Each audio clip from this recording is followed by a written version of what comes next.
everybody. I am going to go ahead and call this meeting to order. We start with an invocation, which we observe by a moment of silence, followed by the Pledge of Allegiance.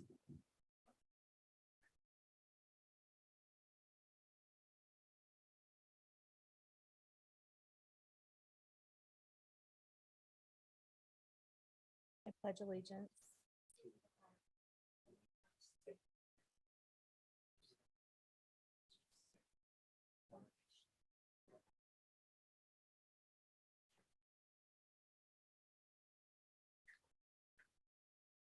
Hey, clerk, will you please call the roll?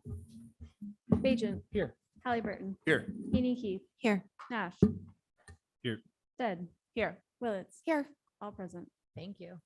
And next up, we've got minutes from the work session and meeting of August 29th for approval. Madam Mayor, I move approval of the minutes of August 29th, both the afternoon work session and evening session. Second. We have a motion and a second. Discussion?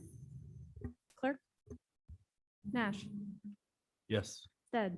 Yes. Willits. Yes. Bajent. Yes. Halliburton. Yes. Haney Keith. Yes. All in favor, motion carries. Thank you. And next up, we have really special business. I am so excited and also really honored to welcome both our new Youth Climate Action Council members, and it looks like some of your families or friends as well, to Chambers tonight. I'm gonna ask first that the co-chairs come up, and I think they've got a couple remarks to make. And if you can make your way on up now. Introduce yourselves and share your remarks. These two co-chairs were part of the council last year and then hold over for this year. And then after your remarks, I'm going to ask folks, we'll probably just start here and work our way through. If you'd come up, share your name, the school that you're from, and the year in school that you're at. And we'll do that, and then we'll approve everything after. Welcome. Welcome. Yeah, my name is Riley Chung. I'm a Centennial senior. And I'm Isabel Reese. I'm a senior at Timberline High School. For those of you who have not heard of us before, we are a council made up of students from across the city to represent new voices dedicated to addressing climate change and hoping to be the change makers, advocates, and visionaries of our world. Last year, our Organized Youth Climate Action Summit brought together over 130 students from around the Treasure Valley to make climate action plans for each of their schools and to learn about local climate solutions.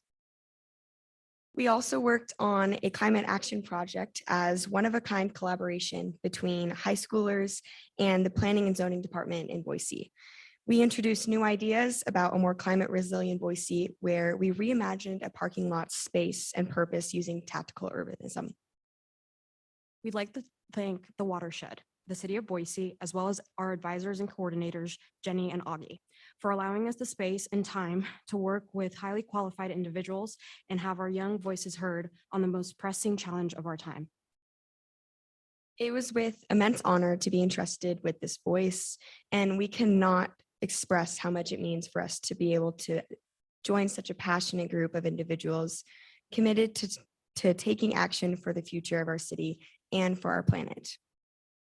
We'd also like to thank everyone here tonight and all those watching at home. Both of us are filled with excitement about taking this role and making this a fantastic year with an incredible new cohort. Thank you. We really appreciate your time. Lastly, we stand before you with an overwhelming sense of gratitude and purpose to be sworn in as co-chairs of this remarkable group. Thank you so much. Thank you both very much. I really appreciate the work you did and looking forward to seeing the work that you do this year. And with that, why don't we start in this row here and come on up and introduce yourself and the school you're from and year you're at. Great. Hi, I'm Ella Genveja. I go to Riverstone International School and I'm a sophomore. Hello, my name is Jisong Ryu and I am a junior at Timberline High School. My name's Erin Spohr and I'm a senior at Bishop Kelly High School. I'm Hadley Dermott and I am a junior at Bishop Kelly High School. I'm Ava Porter and I'm a senior at Boise High School. Hi, I'm Lauren Williamson. I'm a senior at Centennial High School. Hi, I'm Samuel Murray and I'm a junior at Boise High School. Hi, I'm Georgia Shuttleworth, and I'm a freshman at Mount Hood Community College. Hi, my name's Ava Ellis, and I'm a sophomore at Riverstone International School. Hi, I'm Amaya, and I'm a senior at Capitol High School. Hi, I'm Orr Brucham, and I'm a senior at Timberline High School. Thank you all so much for coming up. I'm going to now move you can take over with the confirmation. Oh, Madam Mayor, I move that we confirm the new class of the Youth Climate Action Council for a term ending June 30th, 2024. Second. We have a motion and a second discussion. Madam Mayor, just a couple of comments. I had a chance to meet with this group before the meeting tonight, which was super fun for me, and to work with a little bit of the past group as well. And I attended the youth summit, which was awesome. And it was kind of funny when we were having a conversation earlier today, we were talking a little bit about density and we were talking about the modern zoning code. And I was describing a little bit of the premise of if you can build denser and make things close to where people live and work. And somebody was like, that makes so much sense. And it's like, see, that is what makes sense. And so it's so cool to have a group of young folks to really understand the needs of even development and how that actually has an impact on climate at such a young age, things that I certainly wasn't thinking about when I was your age. At about 25, I did start getting involved at the city, and I was really lucky because the mayor, who was a council member at the time, and a lot of the other council members took what I had to say very, very seriously, and it really helped create a path for me to get more engaged in creating change in my community. I'm confident that we've got a mayor and a city council that is so excited to hear the ideas that you all have, that is so excited to be engaged in the work that you're doing and kind of bringing forward and passing through us, and then also working with our team in public works. That's just like the best team in the entire world. So I'm so excited to see what you all bring forward. And like I said, I promise I'll be reaching out if I can think of opportunities as well, where you can engage with decisions that we're making as a council and issues that affect climate change. And I'm committed to doing that with you. So again, congratulations. Madam Mayor. I just want to say thank you for your time and dedication. I mean, I think many times we can be so micro-focused on our own lives. And I love the fact that even at a young age, you're thinking about generations to come and really focusing on an issue that will impact all of us and our generations, in the future. So I just want to say how proud I am to see so many of you be so excited about this. And I look forward to seeing all the things that you accomplish over the next year. Thank you so much. All right, well, I won't be voting, but do want to say a couple of things before the council votes.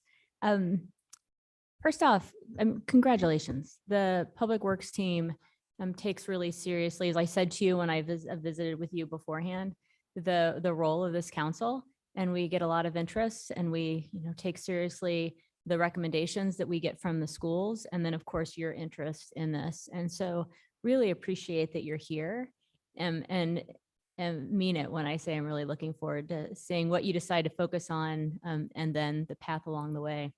This council is important, and when I walked in to talk to you all earlier, I heard it being said as I walked in that climate really intersects with everything, and we see that here at the city. We are working in public works on recycled water because it'll provide water in the long run for business without taking drinking water that we need to drink. Saves money. It saves money for all of our residents in the long run. We're looking at how we make our buildings more efficient because it'll keep us cooler in the winter and in the summer and warmer in the winter, but it also saves money for taxpayers because it's each and every one of us that is paying for the costs of operating buildings. Demi mentioned the modern zoning code as we think about how we move closer together as our city grows, we grow closer together and we grow up a little bit.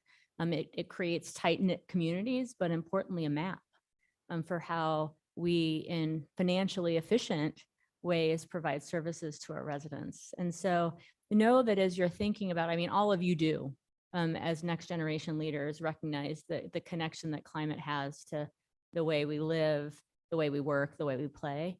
But I want you to know that here at the city of Boise, we too believe that. And the only way that we can create a city that's safe and welcoming for everyone with opportunity in the long run for everyone is to be smart about how we take steps to adapt and prepare for what's ahead. And your thoughts and advice and counsel on how we do that to prepare a city for you matters. And it's really, really helpful. And just the other day, actually, I was on a committee, not nearly as cool as this when I was in high school. They didn't really let us do real work. But it was interesting to see, how government worked, and it piqued my interest somewhat. But really it was volunteering here in the city right out of college on commissions that got me most interested in serving the city. But just the other day, I met one of our newest employees. She's in the Arts and History Department, and she served as a youth commissioner on the Planning and Zoning Commission when I served on the Planning and Zoning Commission. She wanted to come home. She was working out of state. She was ready.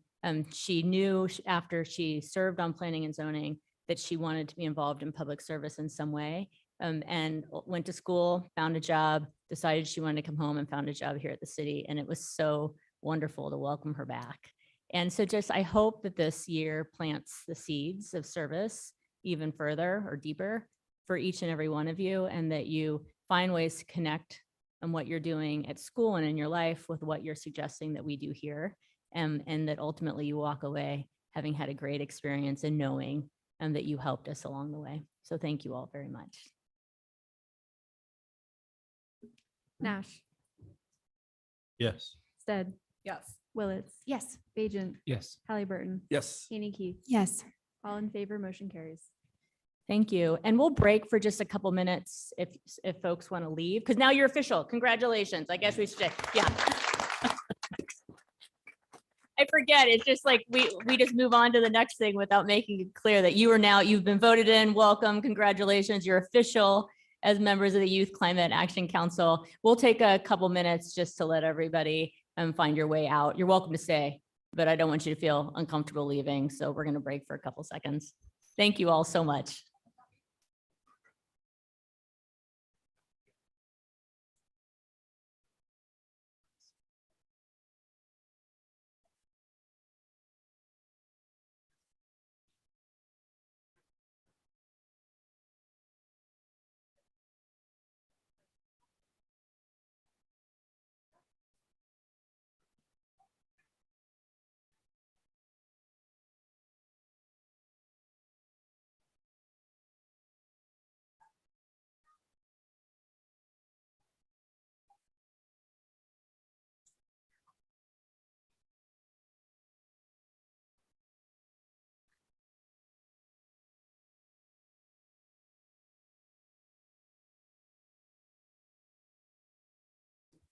And before we move into the next item, seeing Mike, so we've got more, the quarterly report.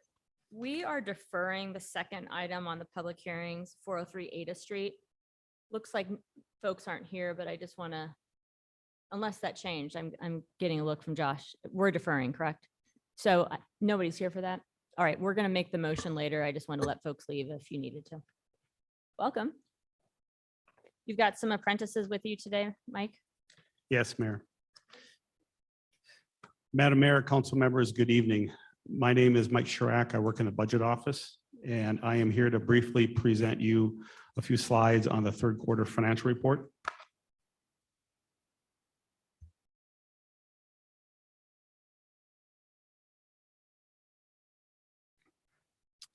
You should have received an electronic version of the report in your packet. You can see the cover here. This will be the final report we issue before the end of your report in December. So getting right into it, the first slide is a picture of page 8 where we have the general fund revenues. And the note here, the takeaway is if we look at timing of receipt and other things, overall our revenues are projected to meet budget.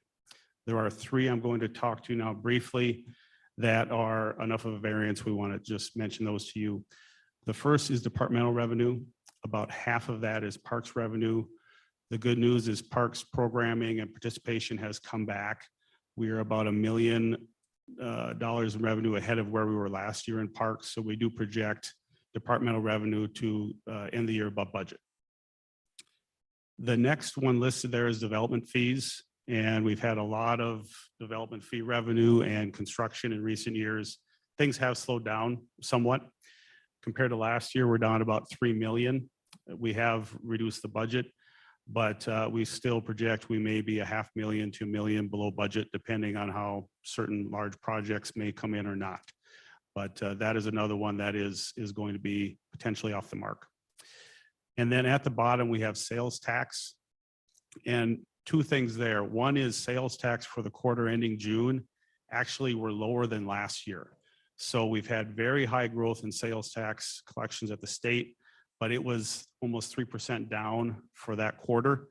We'll see what happens for the quarter ending September 30th. But even with that, we project this to be about $2 million above budget, just because when we set the budget, we didn't assume we would get growth last year in quarter 3 and quarter 4, and we got a lot of growth. So that set our base higher, which will affect quarter 3, quarter 4. Any questions on revenues? Madam Mayor, I have a question. Will you walk us, thank you, by the way, for this information. Will you walk us through how the sales tax revenue comes in? Like when we know if the targets are hit, how we estimate that? I know that you said last year, so it was more than what we thought. We know this year that there's less. Give us a little education on that. Sure. Madam Mayor, Council Member, yes, it's been changed in recent years to where we have a base for each quarter. And our base for the quarter ending September 30th is what we got last year. And then when we get to this quarter, if there is growth, 1% or more, we're guaranteed to get 1% growth. And what they do at the state is they look at sales tax per capita in different cities. And if you're below an average or close to an average, you get into the growth to catch up. If you're above the average, you get 1%. So last year, what happened is the city got growth, and it was growing very fast. So 10% growth would have been good or more. We were getting like 20% or better. So we got a lot of growth, which pushed our per capita numbers up. So it'll be 2 or 3 years, potentially, maybe more. We're not sure. It's hard to predict, but it'll be a while before we get back into that growth mode. So that is what they do each quarter. And then last quarter, when it unexpectedly declined, everybody got a little less than they did last year. So if there's growth again of 1% or more, we anticipate we would get 1% growth for the final quarter. But what happens is last year, when you get the big growth, it resets that base. So next year, you do get all the growth last year plus 1% more. So that's the unusual nature of how that works. Madam Mayor, do we have any idea how the property tax relief bill is impacting sales tax revenue we might have otherwise received? Madam Mayor, Council Member, I don't really have a view on that. We could try to do a little research and get back to you. But as far as property tax and that, yeah, I'm don't really have anything I can offer. Thank you, sir.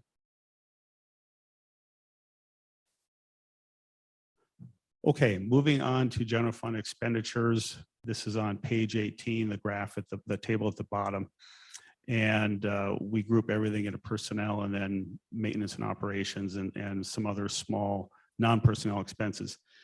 Personnel savings are there due to continued higher vacancies. Vacancies are coming down slowly. For the general fund, the first quarter, we're about 11%. We're about 9% through the third quarter, in the third quarter. And in the large enterprise funds, we've gone from like 17% to 13%. So hiring has improved, but we nonetheless have elevated vacancies. The other thing we're looking at here as we anticipate and project year end is, I believe, the fire collective labor agreement adjustments came in like August. So they don't show in these third quarter numbers, but that is coming as we get the year end numbers. And then in maintenance and operations, we've got some apparent savings. The issue there is some large costs and projects often get rebudgeted into the next year. We've got some savings in supplies and minor equipment and other areas, but this is a hard one to anticipate. We do have our contingencies, which we have largely not used this year. So those are savings that we look at, and some of those could go into next year. But we do anticipate some savings in M&O costs And also, we just want to note, we continue to see some inflationary effects. So higher costs for fuels, utilities, and building and vehicle maintenance. Any questions on expenditures?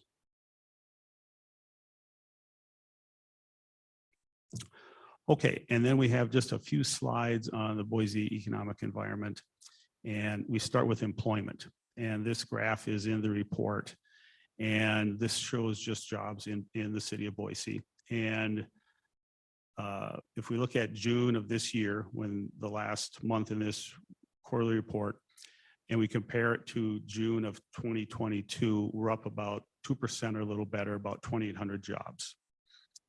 If we also do a comparison just to March of this year, 3 months back, there's some seasonality involved as we get into summer, but similar read, it's up about 2% for the quarter. So good news is growth in jobs continues in the city. Looking now at unemployment, the unemployment rate, the graphs here are April, May, and June. And unemployment is low, as you're aware. And looking at the right column, the blue, the first bar there is the city. We're at 2.6% as of June. And just as a comparison to last June, we were 2.3%. So it has come up a little bit. Unemployment is a little higher. And also looking back at March, it was about 2.5%. It was 2.5%. So it's again a little bit higher than it was. But across the board, including the country, we have lower unemployment. We also look at Western MSAs or metropolitan statistical areas. We can compare across different cities. And out of 389 of those MSAs, the city was tied for, or our MSA was tied for 74th at 3%. And the lowest read in the chart here is Salt Lake City at 2.7. Boise is at 3, and then Fort Collins and Spokane were also at 3%. We also have a slide in the report on airport passenger traffic. And we have through June and then the prior 3 years. And for the quarter, third quarter, this is second calendar quarter through June, traffic was up about 7% over the year before. So in summary, just going back to our revenues, again, we're generally predicted to meet our budgeted levels. Above budget, our departmental revenue, sales tax, likely below budget development fees. And then also on the expenditure side, again, vacancy levels remain elevated. They are going down. We've got inflation. And in particular, some of our contingency allocations may not be utilized. So that's what we're looking at as we come into year end and what would be unspent budget. And then on the economic conditions, you're aware we have high interest rates, low unemployment, as just saw on the slides here. And it just adds up to economic uncertainty right now. It's hard to tell if we're just going to have a slowing economy or if we'll have a recession. It's something we monitor constantly, but that's where we are. Economic growth is slowing, but it's hard to predict anymore what may happen. And then we also just want to make a note about the fiscal year 2024 budget. We did plan or program 6.6 million in carryover funds from 23 because of vacancies and unspent budget that we will move into fiscal year 24. And we just want to let you know we are on track to meet that. That's all I have. I'd be happy to stand for any more questions.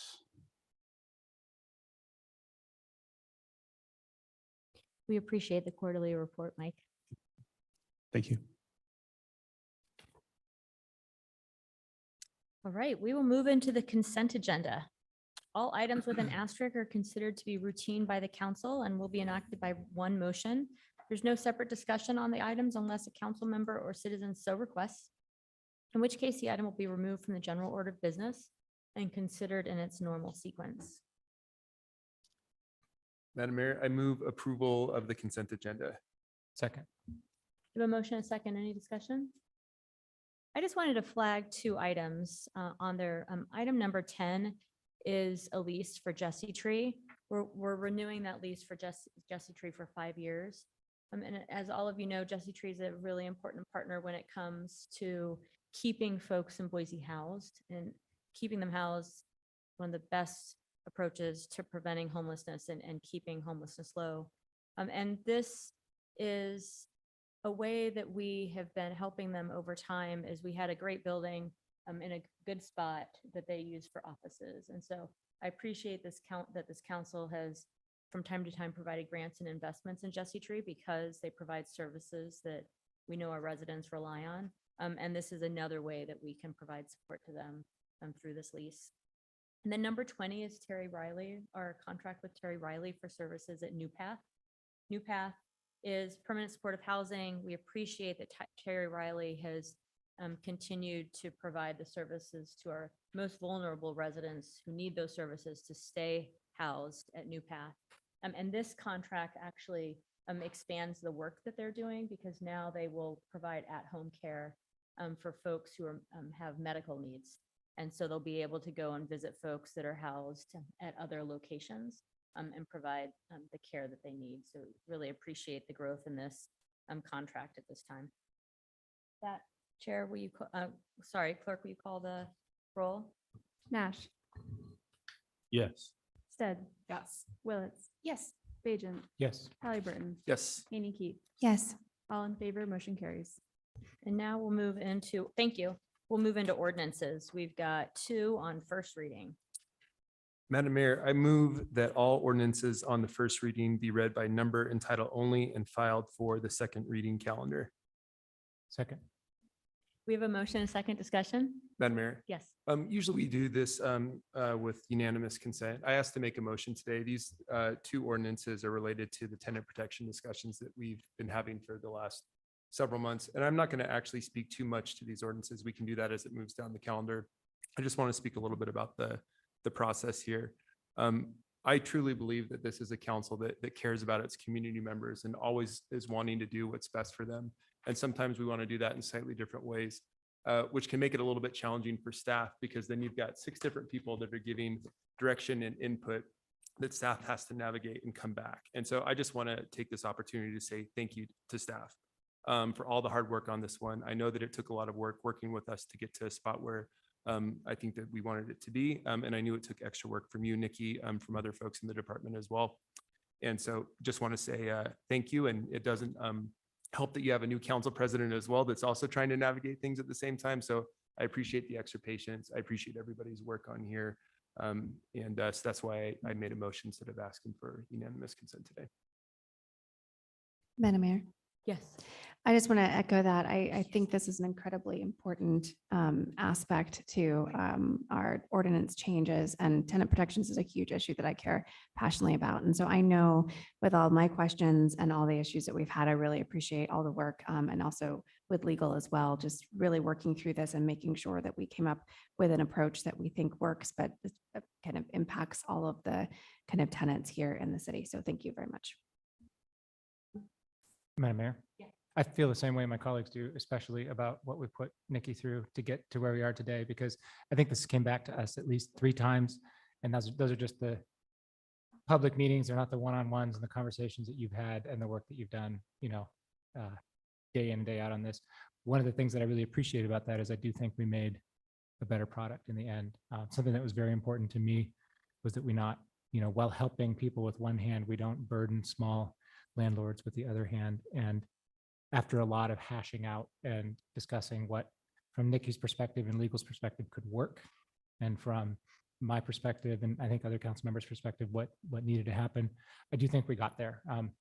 We have accepted portions of the income discrimination ordinance for truly small landlords, while still requiring the things that I know were very important to Councilmember Halliburton, Council President Halliburton.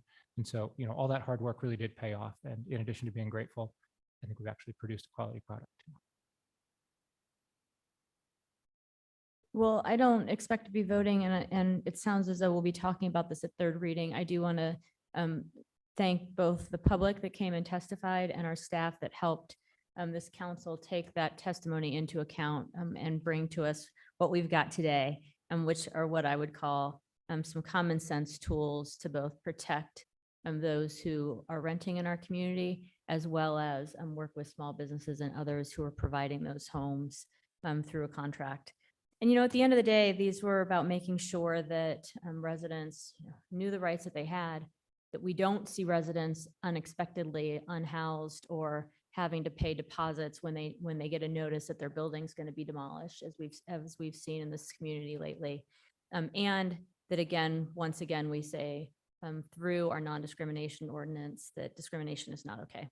And there are many different forms of income that folks use to pay for their rent, and discriminating based on that is just not okay in this city, because we take care of each other. Landlords take care of their lessees, and we want to make sure that tenants are cared for and know their rights as well. So really appreciate all the work that went into this.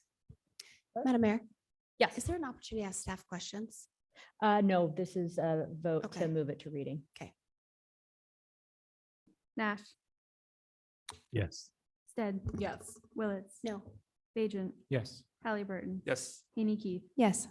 5 in favor, 1 opposed, motion carries. ORD 35-23, an ordinance enacting a new chapter 17 to Title 5 Boise City Code entitled Tenant Protections. Section 1, establishing the city's purpose. Section 2, defining the city's legal authority. Section 3, defining the scope of authority. Section 4, adding definitions. Section 5, prohibiting landlords from retaliating against tenants.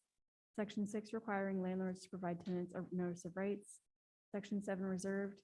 Section 8, establishing rebuttal presumption for the return of tenant security deposit upon demolition or substantial remodel of a rental unit. Section 9, providing for severability of the ordinance sections. Section 10, providing penalties for violations, approving a summary of the ordinance, and providing an effective date. ORD 37-23, an ordinance amending Title 5 Public Safety Boise City Code by amending language in Chapter 15, discrimination prohibited on the basis of sources of income.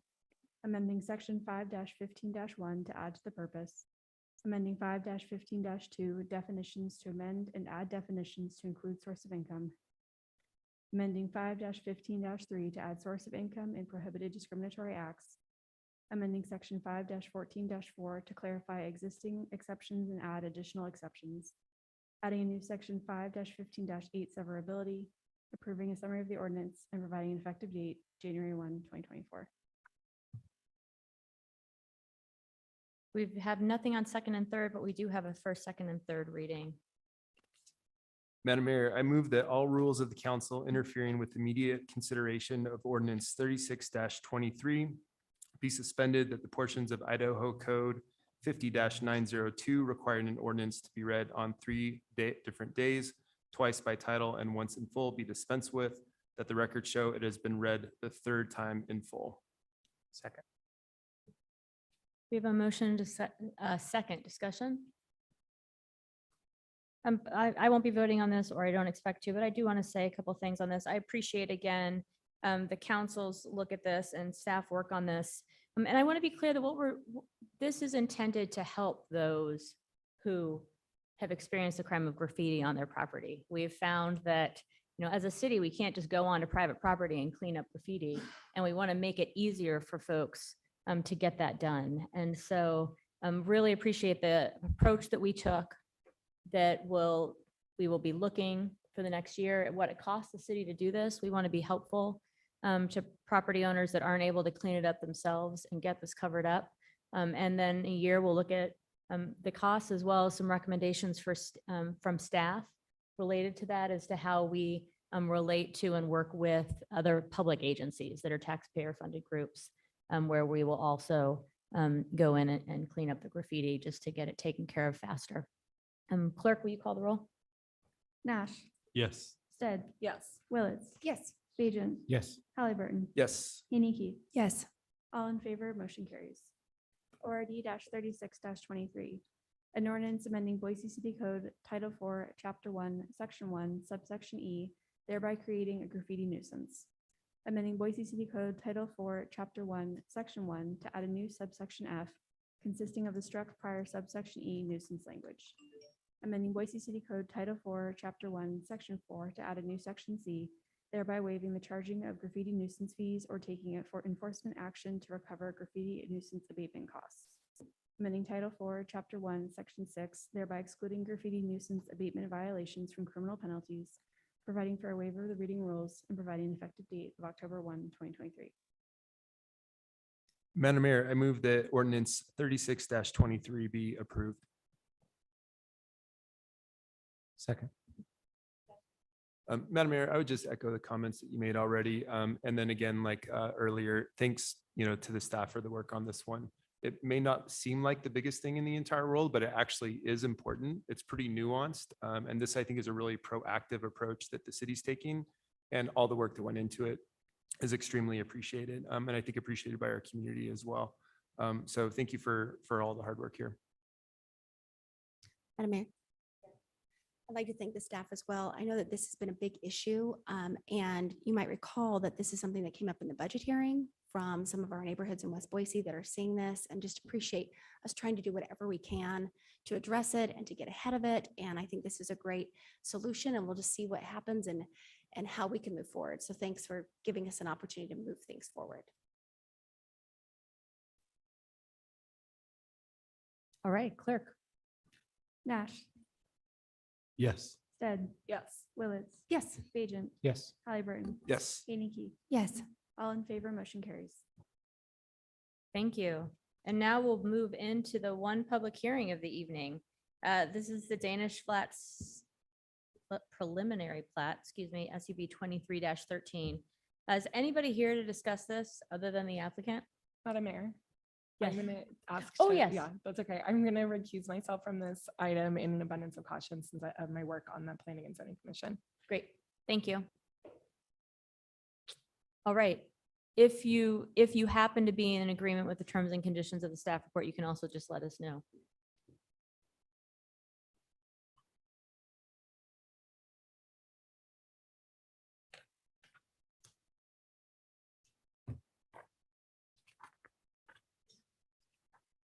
Apologies, had the wrong slide show up.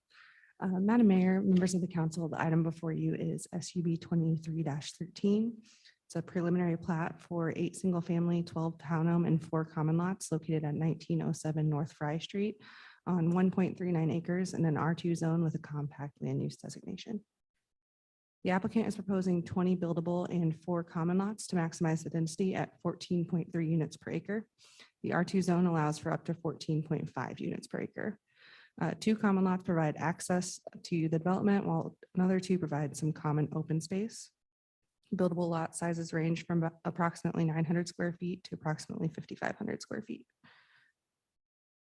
The applicant is proposing to maintain the existing home on site. They're also proposing to utilize the PUD allowances to reduce lot widths and sizes, as well as reduced internal setbacks. Each lot will provide the required 2 parking spaces on site, and the applicant is proposing to access Fry Street at one point with a 28-foot wide private street internal to the site to allow for additional parking on one side. The townhomes will be accessed by a shared drive that acts as an alley to allow for 6 townhomes to front Fry Street and the other 6 to front the private street. The shared drive will have an enhanced landscaping and a privacy fence at the end to shield adjacent properties from headlights. The applicant has submitted an arborist report, which has identified most of the trees on site as either poor condition or dead, and as such, mitigation requirements are minimal. However, the applicant is proposing to plant 72 trees throughout the site. They're also proposing detached sidewalks along Fry Street, but attached sidewalks internal to the site, which the Planning and Zoning Commission found appropriate in this instance. And in conclusion, the Planning and Zoning Commission recommends approval of SUB 23-13, and I will stand for any questions. Madam Mayor. Yes. I have a few. This is about a stone's throw away from my house, so I'm a little biased on this. My question, first one is, it's my understanding that since this has been an application, the property has sold, and I'm wondering if that has changed the nature of the plan or if anything's been submitted at all, but it's my understanding that after the application was submitted, the property was put up for sale. Madam Mayor, council members, the site plan shown on the screen is the application that was approved. If there were to be any changes to that, it would have to go back in front of a Planning and Zoning Commission. Do we know the status of the ownership of the property at this point, or? Madam Mayor, Councilmember, I do not, but the applicant might have a little more clarification there. Okay, and my question, another question is, how would the development of this site, the rules around it potentially change if it were submitted after the zoning code rewrite came into effect? Would there be increased density? Would there be different parking requirements? How would that generally look like? Madam Mayor, council members, off the top of my head, I can tell you that the R2 zone will not have any density or maximums. So that would change. And then the parking requirements would go from 2 spaces per single family home to 1 space per single family home as a minimum. Other than that, I know that the lot widths or the lot sizes would be smaller as well. Though the applicant did use the PUD process to get smaller lots in this case. And then there's a street just to the west of this, and I cannot remember if it's private or public. This might be a question for the applicant if they've considered any type of access point, like for pedestrians. There's not a whole lot of access between Fry and Allenbaugh right now, even though and I'm wondering, it's Haley Lane. I can't remember if that's private or not. It may be private, but that might be a question for the applicant.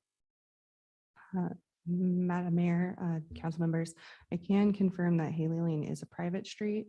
And one of the conditions of approval was to provide cross access to the north in case that parcel ever does redevelop. Madam Mayor. Yep. Just a quick question. So in a motion to approve, does that include that condition, or do we need to list that condition to the north? Madam Mayor, council members, are you speaking of the cross access condition? That's correct. Yep. That was a condition of approval with the approval by planning and zoning, I believe.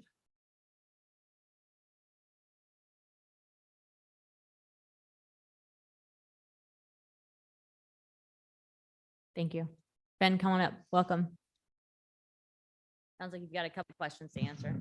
Yep, Madam Mayor, council members, Ben Semple, 1450 West Bannock Street, Boise, Idaho, 83702. So first, we are in agreement with the terms and conditions in the staff report, including the cross access to the north. Madam Mayor, Councilmember Nash, to answer some of your questions, the property is currently for sale, but marketed as the project, so not as the blank lot. Currently, the ownership is still under the applicant, my client. He's talking to a couple different groups, but specifically to build this project as designed, not to come in and change it. And if they did have to change it, they'd have to come back with a new application. So feel really good about the project. Worked really hard with the staff to identify how to get a little bit wider of a road to provide some cross access. As staff confirmed, the road to the west is private. We did approach some of the homeowners there because that's a privately held road, and they just weren't really interested in having any sort of connectivity to their private street, pedestrian or otherwise. We did look at that, even trying to figure out how to get vehicular cross connection, but we ran into the other issue where ACHD doesn't allow you to connect two public rights of way with a private right of way. So it sort of forced our hand, but we will be establishing the cross access easement to the north. So, and then on top of, everything that's proposed right now, my client's really excited about this project in this neighborhood because this site in particular had been owned by, I think, the same family since the early 1900s and was degrading quickly. If you look at some old aerial photos, I think there was about 6 or 7 outbuildings that were probably comprised about 10,000 square feet of inside stuff that was packed with stuff. So it's kind of a hoarder situation. So hoping that it cleans it up. It's also widening the road a little bit with some of the only sidewalk on Fry Street. And then I think there's an installation of an additional street light as well on that road, which is kind of a darker street. So feel really great about what the project is proposing here, and would stand for any other questions. All right, I think you're good. Thank you. Just confirming nobody's here for this one. All right, I'm going to go ahead and close the public hearing. Madam Mayor, I move approval of subdivision 23-13, preliminary plat for Danish Flats subdivision. Second. We have a motion and a second. Any discussion? Madam Mayor, Yes. just a couple notes here. I think that the preliminary plat submitted is consistent with development code and the comprehensive plan. I appreciate the cross-access agreement up north. I think that's important in addition to the sidewalks. I know that there wasn't as robust of a tree requirement, so I appreciate the additional trees that are being put onto the site as well. And finally, I always am excited when we see or when we have the ability to keep some of the existing structures and housing in place while adding more density to the area as well. And you've always come forward with good projects and oftentimes trying to keep any sort of existing infrastructure, which helps us meet some of our climate goals. So I appreciate the work there. Anything further? All right, clerk, will you call the roll? Nash, Yes. Willetts, Yes. Bajent, Yes. Halliburton, Yes. Haney, Yes. all in favor, motion carries. And we have a request that we defer the next item to October 3rd, 2023. Madam Mayor, So moved. so moved. Second. Clerk? Nash, Yes. Stead, Yes. Willetts, Yes. Bajent, Yes. Halliburton, Yes. Haney, Yes. all in favor, motion carries. All right, and now I'll take a motion for executive session, but before that, I just want to note for the record that we will move into executive session, and when we move to go out of executive session, we will have adjourned. So we will not be coming back here, but we'll take up the matter of adjournment with that closure. Madam Mayor, I move that we go into executive session pursuant Idaho Code Section 74-2061F regarding pending or imminently likely litigation. Second. Clerk? Nash. Yes. Stead. Yes. Willetts, Yes. Bajent, Yes. Halliburton, Yes. Haney, Yes. all in favor, motion carries.